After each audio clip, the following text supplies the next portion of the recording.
She watched him pull the trigger. The gunshot echoed through the marble ballroom, and Amara's knees buckled. Her hands flew to her chest. No blood, no pain.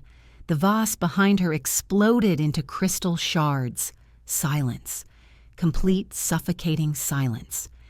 "You failed," Jiho said, his voice dead, cold, the gun still smoking in his hand. Everyone else walked away. But you stayed. Her heart hammered against her ribs. What? It was a test, Amara, a blank. Everyone else in this organization knows to protect themselves first. His dark eyes bore into hers, empty of the warmth she'd memorized over 6 months of stolen glances and midnight conversations. But you ran toward me. You were ready to take the bullet. The room tilted. She tasted copper. Had she bitten her tongue? "Why would you do that?" he whispered, and for a fraction of a second something cracked in his expression. Fear. Raw, devastating fear. "Because I love you," she breathed. His face went stone. "Then you're fired. Get out of my house, tonight." Everything went silent. 3 hours earlier, Amara had been laughing. The annual loyalty test. Every member of the Min family organization gathered in the East Wing ballroom. Enforcers, accountants, cleaners, everyone. Jiho stood on the raised platform, magnificent in his black suit, his father's silver ring catching the chandelier light. His second-in-command, Kangmin, whispered something that made him smirk. Amara stood with the other house staff near the kitchen entrance, her best friend Keisha nudging her ribs. "Girl, you're staring again," Keisha hissed, her Jamaican accent thick with amusement. "I'm not." "Your eyes are literally glued to that man's ass." Amara felt heat crawl up her neck. "Shut up." But Keisha was right. 6 months working as a maid in the Min mansion, and she still wasn't immune to Jiho. The way he commanded a room. The surprising gentleness when he'd found her crying over her mother's medical bills and quietly paid them off.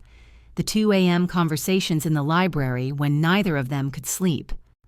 "The test will begin shortly," Jiho announced, his voice carrying effortlessly across the crowd. "As always, loyalty is everything. Weakness is death." Dramatic much? Amara thought, but her stomach twisted anyway. The test was simple, supposedly.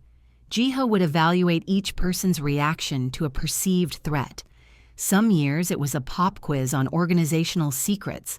Other years, a staged attack.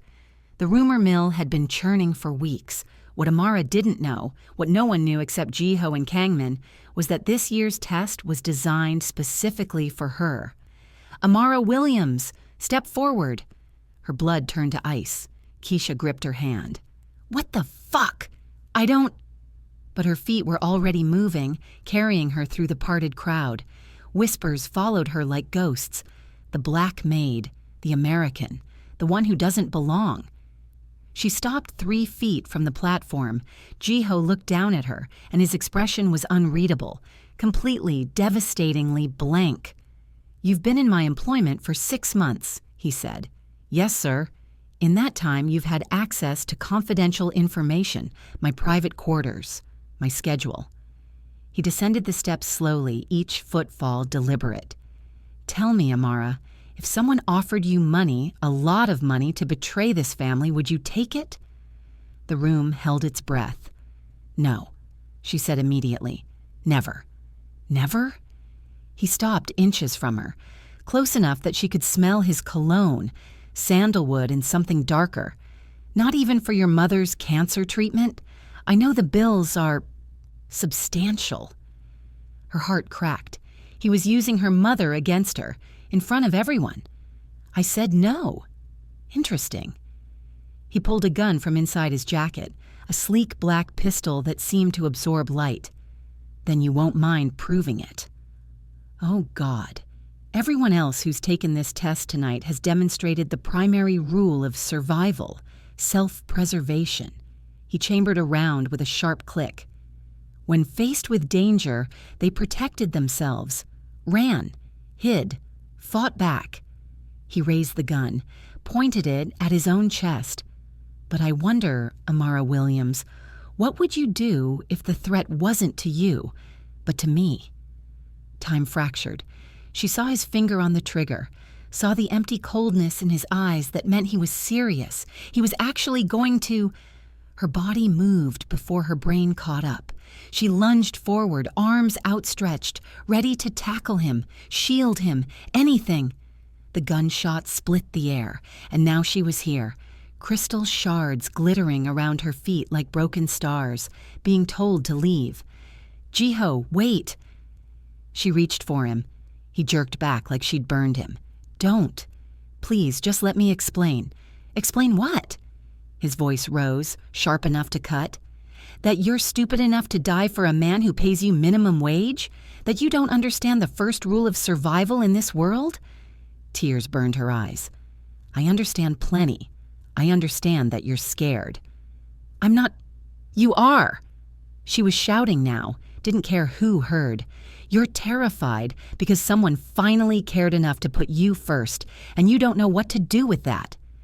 His jaw clenched so hard she heard his teeth grind. "Kangmin. Escort her out." "Boss, maybe we should—" "Now!" Kangmin appeared at her elbow, his expression apologetic. "Come on, Amara. Let's go." She let him guide her toward the door, but she kept her eyes on Jiho, memorizing him.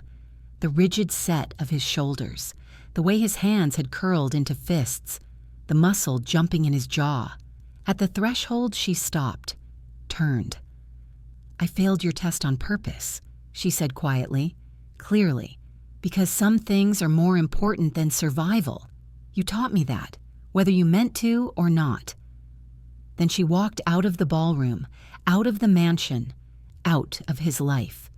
Behind her, she didn't see Jiho's carefully constructed mask shatter, didn't see him sink onto the platform steps, head in his hands, didn't hear him whisper, "What have I done?" 8 months earlier, "Girl, this house is insane." Keisha spun in a circle in the servants' quarters, taking in the plush carpeting and flat-screen TV mounted on the wall. "We get better accommodations than my last apartment." Amara dropped her duffel bag on the bed, exhausted from the flight from Atlanta to Seoul. "It's a lot." "A lot?" "Amara, baby, we hit the jackpot, private rooms, full benefits, and the pay." Keisha kissed her fingers. "Chef's kiss. Plus, I heard the boss is fine as hell." "I'm not here to ogle anyone. I need this job." Amara's voice cracked slightly. "Mom's treatment is expensive, and the exchange rate actually works in my favor for once." Keisha's expression softened. She crossed the room and pulled Amara into a fierce hug. "We're going to figure it out. Your mom's a fighter, and now you've got stable income, good insurance. This is good, Mara. This is really good." Amara wanted to believe her. The first week was a blur of training. The Min household ran with military precision. Every room cleaned to perfection. Every meal prepared with exact specifications. The rules were extensive. Never enter Mr. Min's private office. Never discuss family business. Never make eye contact during meetings. Never, ever question an order. Amara kept her head down and worked. Scrubbed floors until her knees ached. Polished silver until she could see her reflection. Memorized the mansion's labyrinthine layout. East wing for business. West wing for family. North tower strictly forbidden. She didn't meet Jiho until her 10th day. It was 2:30 a.m., and she couldn't sleep. Jet lag still had her in its grip, and worry about her mother gnawed at her stomach. She'd found the library by accident while wandering, a massive 2-story room with floor-to-ceiling bookshelves and rolling ladders. She was reaching for a novel when a voice behind her said, "You read English classics?" She spun around so fast she nearly fell off the ladder. Jiho stood in the doorway wearing pajama pants and a white t-shirt. No suit, no armor. His black hair was messy like he'd been running his hands through it. He looked human. Young. Maybe 30? I'm sorry, sir. I didn't know anyone was... I'll leave." "It's fine." He moved into the room, hands in his pockets. "Can't sleep either." She hesitated on the ladder, unsure. Was this a test? A trap? Jane Eyre, he noted, looking at the book in her hand. Interesting choice. I like stories about people who survive impossible situations. Something flickered in his expression. Don't we all? He pulled a book from a nearby shelf, something in Korean she couldn't read, and settled into one of the leather armchairs. After a moment, he gestured to the other chair. You can stay. Read. I won't tell if you won't. That was how it started. The library at 2 a.m. became their unspoken meeting place. Some nights they read in silence.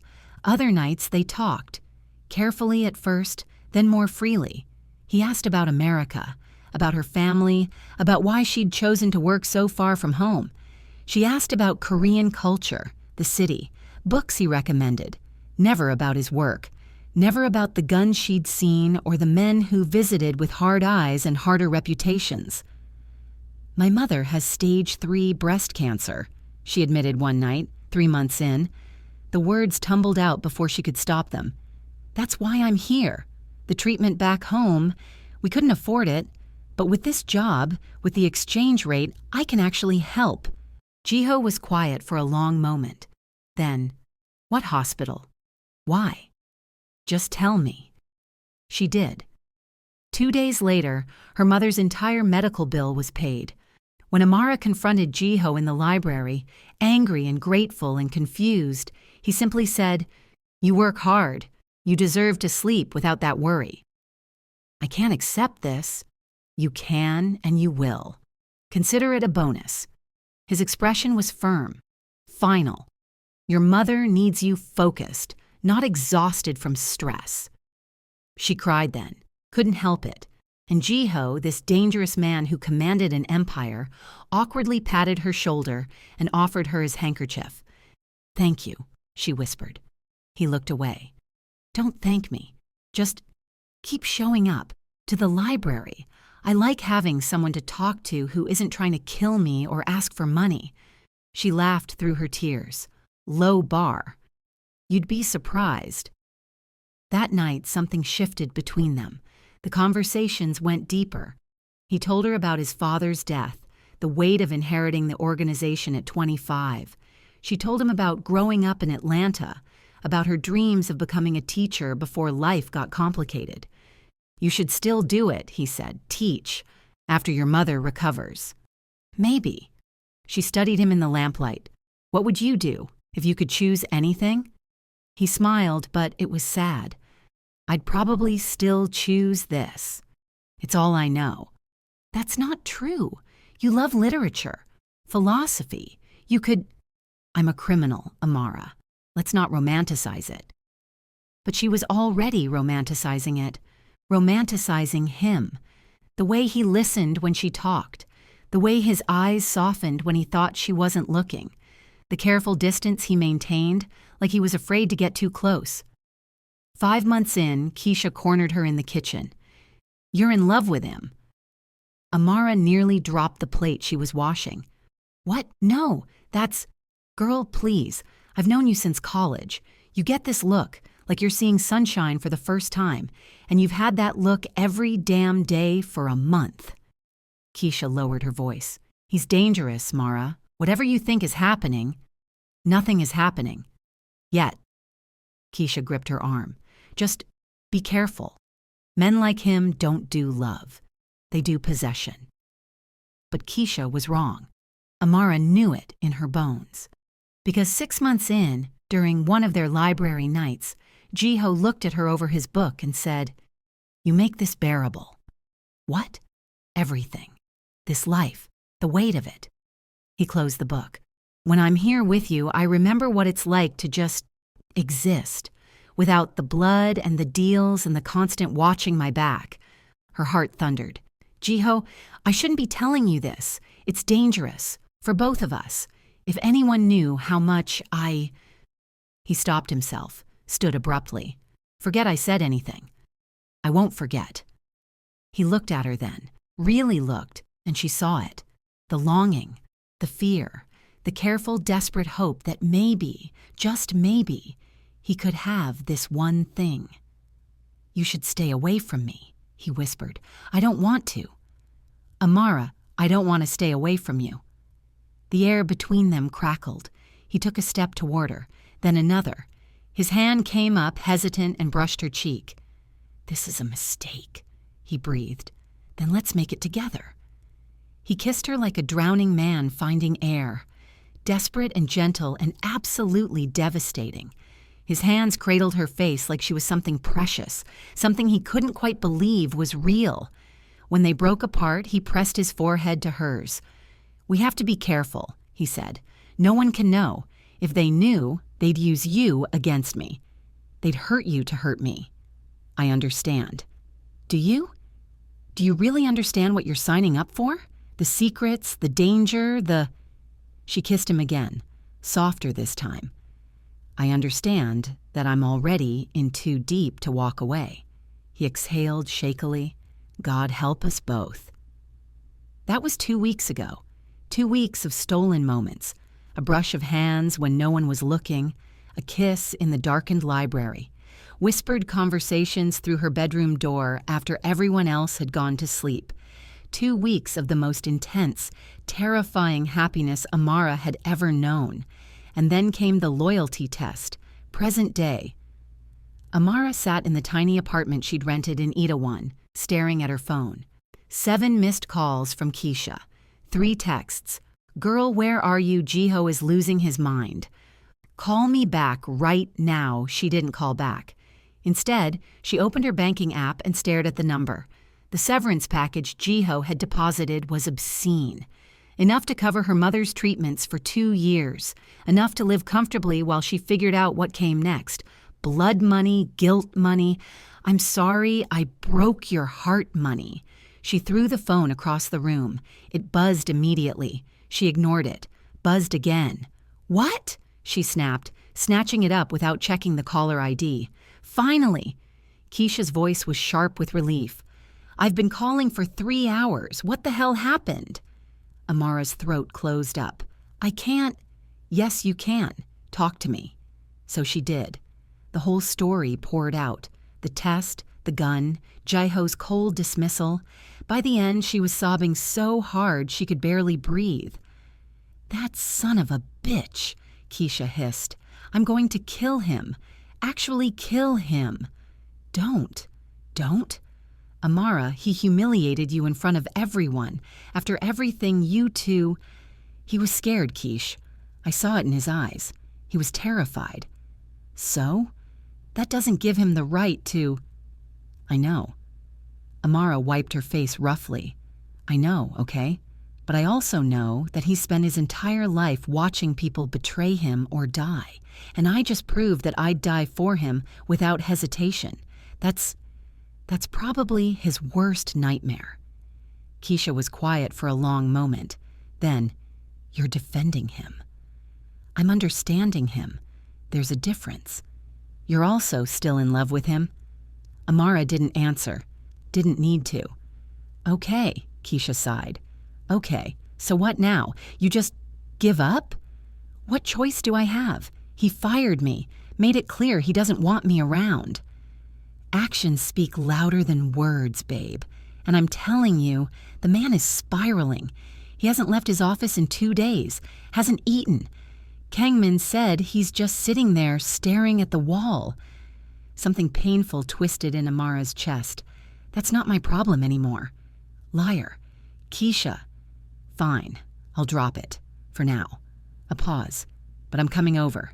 You shouldn't be alone." "You'll lose your job." "Girl, I already gave notice.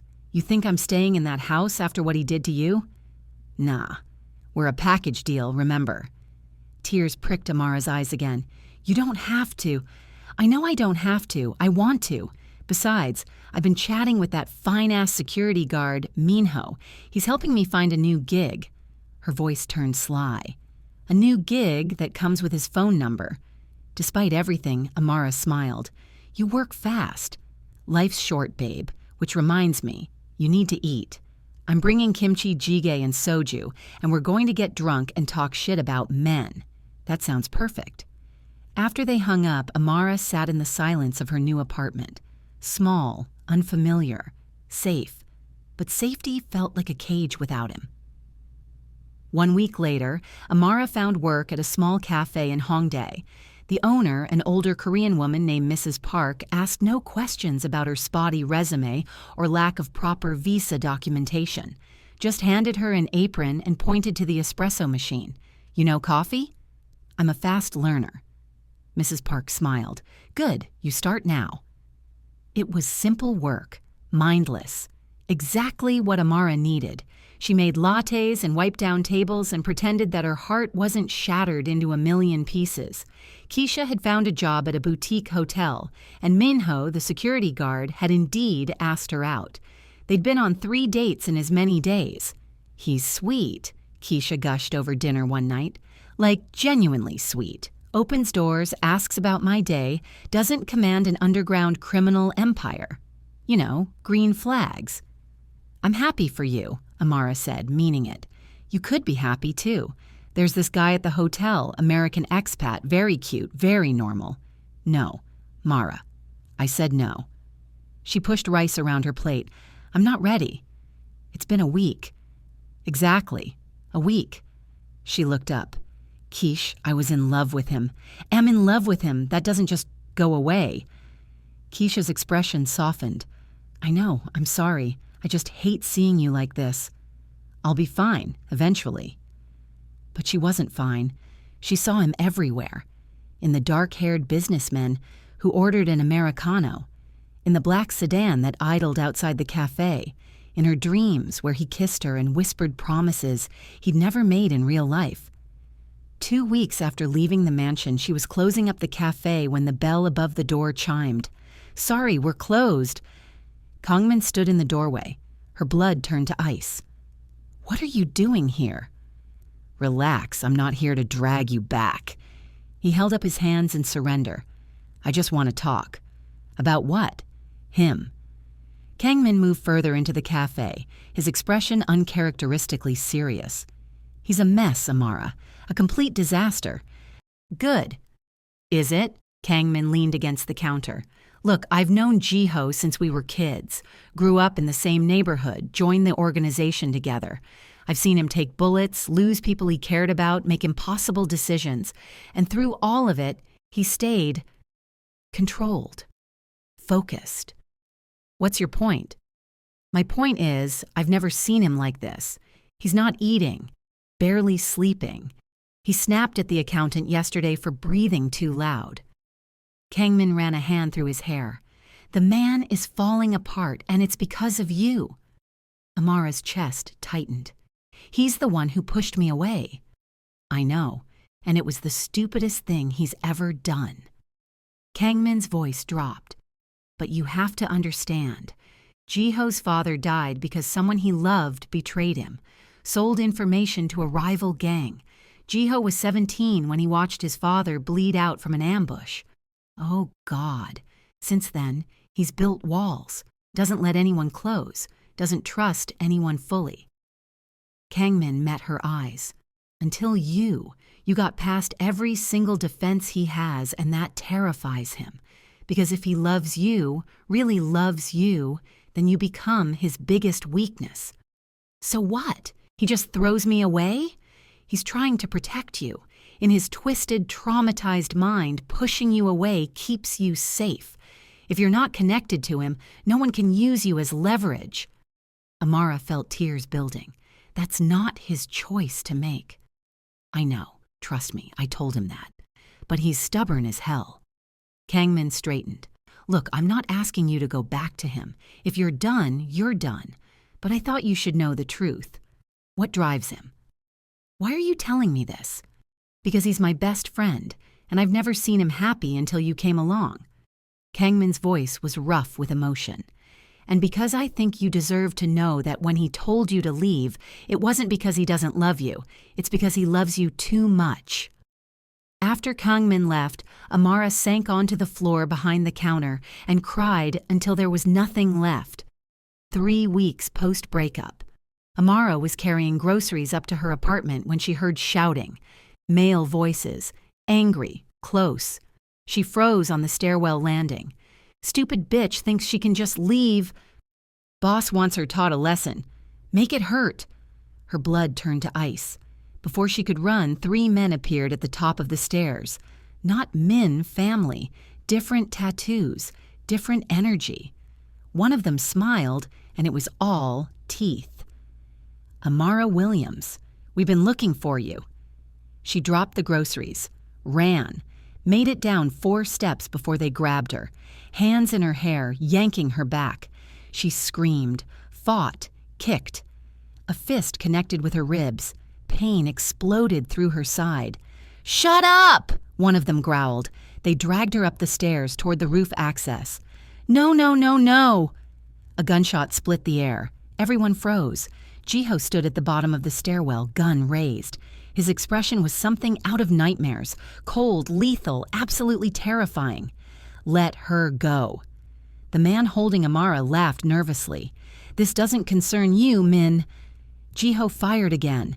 The bullet embedded in the wall, inches from the man's head. "Next one goes through your skull." "Let her go." They released her immediately. She collapsed against the railing, gasping. "You're making a mistake," one of them said, backing away. "The Park family can take it up with me directly." Jiho ascended the stairs slowly, deliberately. "You touched what's mine. That's a death sentence. She's not yours anymore. Everyone knows you fired her. I don't care if I fired her, divorced her, or never met her. She's mine." His voice dropped to something deadly. "And if any of you ever come near her again, I'll take apart the Park family piece by piece until there's nothing left." The men fled. Jiho reached Amara in 3 strides. His hands were shaking as he cupped her face, tilting it side to side, checking for injuries. "Did they hurt you? Tell me where—" "My ribs," she gasped. "One of them—" His jaw clenched so hard she heard it crack. "I'll kill them. I'll kill all of them." "Jiho, you're bleeding." He touched her split lip with devastating gentleness. "God, Amara, I'm so sorry. This is my fault. They came after you because of me. How did you even know I was in trouble?" "I've had security watching you since you left." He looked almost embarrassed. I know, it's creepy and controlling, but I couldn't. I had to make sure you were safe." Despite everything, despite the pain and fear, Amara started laughing, hysterical, broken laughing. "You've been stalking me?" "Protecting you. That's literally what all stalkers say." "Amara, you fired me, told me to get out of your life, and then you had me followed?" "I panicked," he was shouting now, his carefully controlled facade crumbling. "You were ready to die for me, and I didn't know what to do with that. Everyone I've ever loved has either betrayed me or died, and you just stood there ready to take a bullet like it was nothing. It wasn't nothing. It was everything." "Exactly." His voice cracked. "Don't you understand? You became everything. And if something happened to you because of me, because of this life, I'd—" He stopped, swallowed hard. "I'd never forgive myself." Tears streamed down Amara's face. "So you broke my heart instead. I thought it was the right thing. I thought if you hated me, if you stayed away, you'd be safe." He laughed bitterly. "And look how well that worked. 3 weeks and rival gangs are already using you to get to me." "What are you saying?" He met her eyes. His were red-rimmed, exhausted, devastated. "I'm saying I was wrong. I'm saying that pushing you away didn't protect you. It just made us both miserable and you vulnerable." He took her hands. "I'm saying that I love you. I'm completely, desperately, terrifyingly in love with you, and I have been since the first time you cried in the library and I didn't know how to fix it." Her breath caught. "I'm saying that I can't do this without you. I don't want to do this without you." His voice dropped to a whisper. "Please come home, not as my maid, not as my employee, as whatever you want to be, my partner, my girlfriend, my—" She kissed him hard and fierce and messy, tears mixing with blood from her split lip. He made a broken sound and pulled her closer, careful of her ribs, his hands tangled in her hair. "I love you," she gasped against his mouth. "I love you so much, and I've been so angry at you." Be angry. Hate me. Just don't leave me again. I won't. Promise. I promise. They stayed there on the stairwell, holding each other like the world was ending. Maybe it was. Or maybe it was just beginning. We should get you to a hospital, Jiho murmured eventually. Get those ribs checked. In a minute. She didn't want to let go yet. Couldn't. Okay, in a minute. Meanwhile, Keisha was on her third date with Minho at an upscale restaurant in Gangnam when her phone buzzed. 911. Stairwell. Jiho showed up. It's complicated. I'm okay. Oh my God, Keisha breathed. What's wrong? Minho asked immediately, concern flooding his features. My friend, the one I told you about, she just texted. There was some kind of situation. Minho was already standing, pulling out his wallet. Where is she? Do we need to go? Keisha looked up at him. At this man she'd known for less than a month, who was ready to drop everything to help a stranger, just because Keisha cared about her. No, she says she's okay, but... She bit her lip. Can we maybe cut dinner short? I want to call her, make sure... Of course. He held out his hand. Come on, we can grab street food and you can call her while we walk. As they left the restaurant, Keisha's phone buzzed again. He loves me. He actually said it. What do I do? Keisha smiled and typed back, You say it back, you beautiful idiot. Everything okay? Minho asked, squeezing her hand. She looked at him. Really looked. Took in his kind eyes, his genuine concern, the way he'd immediately prioritized her friend's safety over their date. Yeah, she said softly. I think everything's going to be okay. He smiled. Good. Because I really like you, Keisha, and I was nervous you'd think I was too boring compared to... She kissed him. Right there on the street, with people walking around them and neon signs flickering overhead. When she pulled back, he looked dazed. You talk too much, she informed him. Noted. They walked through the city hand in hand, and for the first time in weeks, Keisha felt like everything was falling into place. The hospital was pristine and private, one of those facilities where mob bosses and politicians went to avoid questions. Amara sat on the examination table in a paper gown, while a doctor, who definitely knew better than to ask questions, checked her ribs. Bruised, not broken, he announced. You'll be sore for a few weeks, but nothing permanent. Thank you, Jiho said from the corner where he'd been hovering like an anxious shadow. After the doctor left, Jiho helped her back into her shirt with excruciating care, his fingers gentle on her skin. I'm not made of glass, Amara said. You were attacked because of me. I'm allowed to be careful. She caught his hand. Jiho, look at me. He did, and the guilt in his eyes was staggering. This isn't your fault, she said firmly. It is. No, the Park family made a choice, a stupid, violent choice. You didn't make it for them. She squeezed his hand. And you saved me. You were there. I should have been there sooner. Should have... Stop. She pulled him closer until he was standing between her knees. Stop punishing yourself. We both made mistakes. You pushed me away. I left without fighting harder. But we're here now, and I don't want to waste more time on guilt and what-ifs. He rested his forehead against hers. What do you want? Honestly, I want to understand why the loyalty test was designed for me. Why you chose public humiliation instead of, I don't know, a conversation. Jiho exhaled slowly. Can we go somewhere? Somewhere private where I can explain everything? Your place. If you're comfortable with that. She nodded. Jiho's private quarters in the mansion looked the same. Dark wood furniture, floor-to-ceiling bookshelves, the leather armchairs where they'd spent so many nights talking. Amara's chest ached with familiarity. Sit, Jiho said gently, guiding her to the couch. I'll make tea. You don't have to. Please, let me take care of you, even if it's just tea.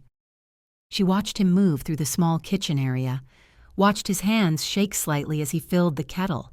This powerful, dangerous man reduced to nerves because of her. When he returned with 2 mugs, he sat beside her but left careful space between them. "The loyalty test," he started, "wasn't supposed to be for you originally. It was a general evaluation, standard procedure we do annually, but then Kangmin suggested we modify it. Why? Because he noticed what I was trying to hide, that I was in love with you, that I was compromised." Jiho stared into his tea. "In my world, love is the most dangerous weapon someone can use against you. My father loved my mother so much, he told her everything, and she sold that information to the Choi family to pay off gambling debts." Amara's breath caught. "Jiho, my father died in an ambush because my mother told them exactly where he'd be. When? How many guards?" His voice was flat, emotionless. "I was 17. I found him bleeding out in an alley, and the last thing he said to me was, 'Never trust your heart. It will get you killed.'" Tears rolled down Amara's face. "I'm so sorry. I've built my entire life around that lesson. Trust no one completely. Love is weakness. Emotion is liability." He finally looked at her. "And then you showed up with your big heart and your terrible optimism and your stupid kindness, and you destroyed every wall I'd spent 15 years building." "I didn't mean to." "I know. That's what made it terrifying." He set down his mug. "The test was designed to prove to myself that you'd choose self-preservation, that when faced with danger, you'd do what everyone else does, run, hide, protect yourself, that you were like everyone else. But I'm not. No, you ran toward me. You were ready to die, and you didn't even hesitate." His voice broke, and I panicked. "Because if you die for me, that means I could lose you, that someone could take you from me the way I lost my father, and I couldn't. I can't survive that." Amara moved then, closing the distance between them. She cupped his face in her hands, making him look at her. "Listen to me. Your father's death wasn't about love. It was about betrayal, addiction, desperation. Those aren't the same thing." She stroked his cheek. "I love you, Jiho. And yes, I'd take a bullet for you. But I'd also fight like hell to stay alive because I want a future with you. I want mornings together and arguments about stupid things and growing old watching you read in that armchair. Amara, I'm not your mother. I'm not going to betray you, and I understand that you might always have doubts because of your past, but I'm willing to prove myself every single day if that's what it takes." He pulled her into his lap, buried his face in her neck, and shattered. She felt his tears soaking her shirt, felt his body shaking with sobs he'd probably been holding in for weeks, maybe years. She just held him, running her fingers through his hair, murmuring soft reassurances. "I love you," he choked out. "God, I love you so much it terrifies me." "I know, I love you too." They stayed like that until his breathing evened out, until the storm passed. "I need to tell you something," Jiho said eventually, pulling back enough to see her face. "That night, the test, when you walked out, I almost ran after you. Kangmin had to physically restrain me." "Really?" "I've been a mess, haven't slept, haven't eaten. Kangmin said I was aggressively moping, and it was embarrassing for everyone." A small smile tugged at his lips. "He wasn't wrong." Amara laughed wetly. "Good. You deserve to suffer a little." "More than a little." He kissed her forehead. "And I'll spend the rest of my life making it up to you if you'll let me." "That's a long time." "I know." He reached into his pocket and Amara's heart stopped. He pulled out a small velvet box. "I'm not proposing," he said quickly, seeing her expression. "Not yet. Not until we've had time to rebuild trust and figure out how this works. But I bought this 3 months ago and I've been carrying it around like an idiot, and I wanted you to know." He opened the box. Inside was a simple gold ring with a small diamond. "That I'm serious. About you. About us. About forever, if you'll have me." Amara's vision blurred with tears. "You bought this 3 months ago?" "The day after you told me you didn't want to stay away from me. I went to the jeweler the next morning." He looked embarrassed. "I know it's fast and maybe crazy, but when you grow up the way I did, you learn not to waste time when you find something real." She kissed him, soft and slow and full of promise. "Ask me," she whispered. "What?" "Ask me to marry you." "Amara, we just got back together. We should wait." "I don't want to wait. I've almost lost you twice. Once to your fear, once to the Park family. Life is short and dangerous, and I want to spend mine with you." She met his eyes. "So ask me." His hands shook as he took the ring from the box. "Amara Williams, you're stubborn and reckless, and you make me feel things I swore I'd never feel. You're the best part of my day and the source of my constant panic attacks. You've destroyed my carefully ordered life, and I wouldn't change a single thing." His voice cracked. "Will you marry me? Will you choose me every day, even when I'm difficult and traumatized and impossible?" "Yes." She didn't hesitate. 1,000 times yes. He slid the ring onto her finger, and it fit perfectly. Then he kissed her like she was air and he'd been drowning. They didn't sleep that night. They talked until dawn, about boundaries and expectations, about how to navigate his dangerous world, about therapy, which he agreed to try, about her mother, who would be thrilled, about everything and nothing.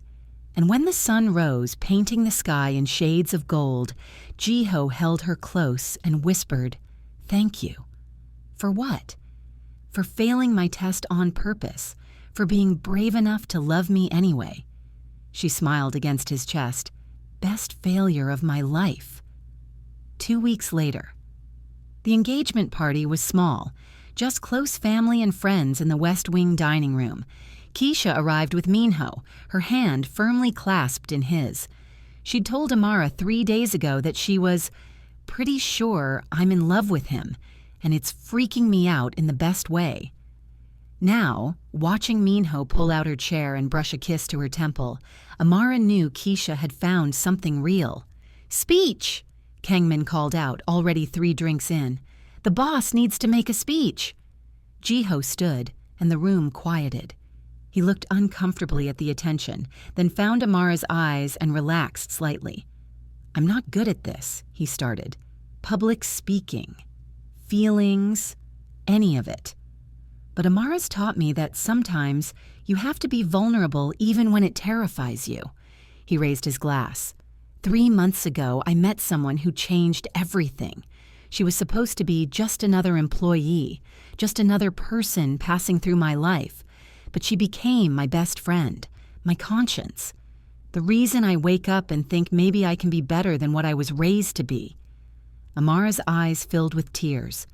And then I almost lost her because I was too scared to hold on. His voice roughened. But she came back. She chose me even after I'd hurt her. And I swear, for the rest of my life, I'm going to make sure she never regrets that choice. He looked around the room. To Amara. For failing tests on purpose. For being stubborn. For loving me anyway. To Amara. The room chorused. After dinner, Keisha pulled Amara onto the balcony. "So, you're marrying a mob boss. Technically, he prefers organizational executive."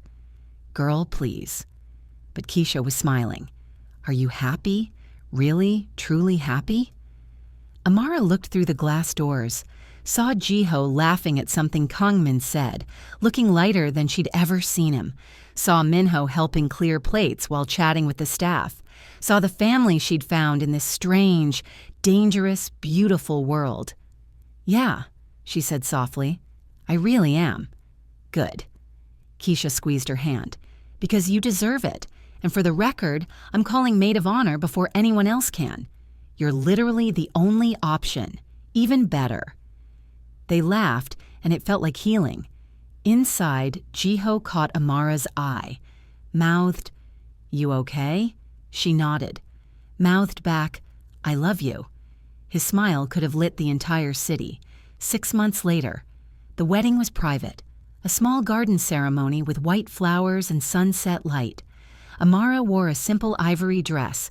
Jiho wore a black suit and cried during his vows. "You taught me that love isn't weakness," he said, voice thick with emotion. "It's the bravest thing we can do, and I'm so grateful, so impossibly grateful that you chose to be brave with me." When they kissed, Keisha whooped loudly. Minho joined in. Soon the entire gathering was cheering. At the reception, Kangmin gave a toast that was equal parts embarrassing and heartfelt. "I've known Jiho since we were kids, stealing bread from corner stores. And in all that time, I've never seen him happy. Not really, until Amara." He raised his glass. "To the woman who failed a loyalty test and won a heart. To new beginnings. To love that's stronger than fear. To new beginnings," everyone echoed. Later, as they danced under string lights, Jiho pulled Amara close. "Any regrets?" he murmured. She thought about the loyalty test, the gunshot, the terror and heartbreak, the fight to get back to each other. "Not a single one." "Good, because you're stuck with me now." "Promises, promises." He spun her and she laughed, that bright, free sound he'd fallen in love with in the library all those months ago. Across the garden, Keisha danced with Minho, her head on his shoulder. They'd been dating for 8 months now, and last week he'd asked her to move in with him. "I think I'm next," Keisha had told Amara with a mixture of excitement and terror. "He's going to propose soon. I can feel it. And I'm going to say yes. How crazy is that?" Not crazy at all, Amara thought now, watching her best friend glow with happiness. As the night deepened, Amara found herself in the library, their library, with Jiho. He was showing her something he'd been working on. "I've been in therapy," he said, "like I promised, and my therapist suggested I try journaling, writing down my feelings and fears instead of burying them." He handed her a leather-bound notebook. "This is 6 months of me processing everything, the trauma from my father, my fear of losing you, the work I'm doing to be better." He looked nervous. "I want you to read it, all of it, so you know exactly who you married, the good and the messy and the still healing parts." Amara's throat tightened. She opened the first page. Day 1. "I pushed away the woman I love because I'm terrified of becoming my father. Kangmin says I'm an idiot. He's not wrong." She looked up at Jiho. "Thank you for trusting me with this. Always." He kissed her forehead.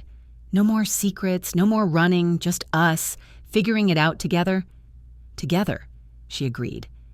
And as they settled into the armchairs, her with his journal, him with a novel, Amara realized this was what she'd been searching for all along. Not perfection, not easy, just real, raw, true. A love that survived tests. It was designed to fail. 1 year later, epilogue. Amara stood in the nursery, rocking their 3-month-old daughter, Minhana, named after Jiho's grandmother, the one person in his family who'd shown him unconditional love. "She has your eyes," Keisha said from the doorway, her own pregnant belly visible under her loose shirt, and Jiho's stubborn streak. She refused to sleep all night. "Welcome to parenthood." Keisha waddled in, rubbing her back. "Minho and I are taking bets on how long before we're just as exhausted as you two. 3 days max." They laughed quietly, careful not to wake Hana. "Can I ask you something?" Keisha said. "Do you ever think about that night? The loyalty test?" Amara considered. "Sometimes. Usually when Jiho's being particularly overprotective and I need to remind him I'm not fragile." "Do you regret it? Running toward him?" "No." The answer was immediate, certain, because it showed both of us what we're capable of. Love brave enough to be stupid, trust deep enough to be reckless. She looked down at Hana, and it gave us this, our family. Jiho appeared in the doorway looking adorably rumpled in sweatpants and a t-shirt. "She still won't sleep." "She's your daughter." "What's that supposed to mean?" "Stubborn. Refuses to follow rules. Has everyone wrapped around her tiny finger." He grinned. Sounds about right. He crossed the room and carefully took Hana from Amara's arms. Come here, princess. Let's give Mommy a break. Watching him with their daughter, this dangerous man turned gentle father, Amara's heart swelled almost painfully. Keisha slipped out quietly, leaving them alone. I love our life, Jiho said softly, swaying with Hana, our weird, chaotic, beautiful life. Even at 3 a.m. when she's screaming. Especially then, because it means we're here, together, building something real. He looked at Amara. Thank you. For what? For failing my test, for staying, for giving me this. She moved to his side and they stood together, a family in the soft glow of the nightlight. Outside, the city hummed with life, dangerous and beautiful and full of possibilities. But in the nursery, there was only peace, only love, only the certainty that sometimes the best things in life come from failing the wrong tests and passing the ones that matter. Hana yawned, finally drifting off to sleep, and in the quiet, Jiho whispered, "To new beginnings." Amara smiled. To new beginnings.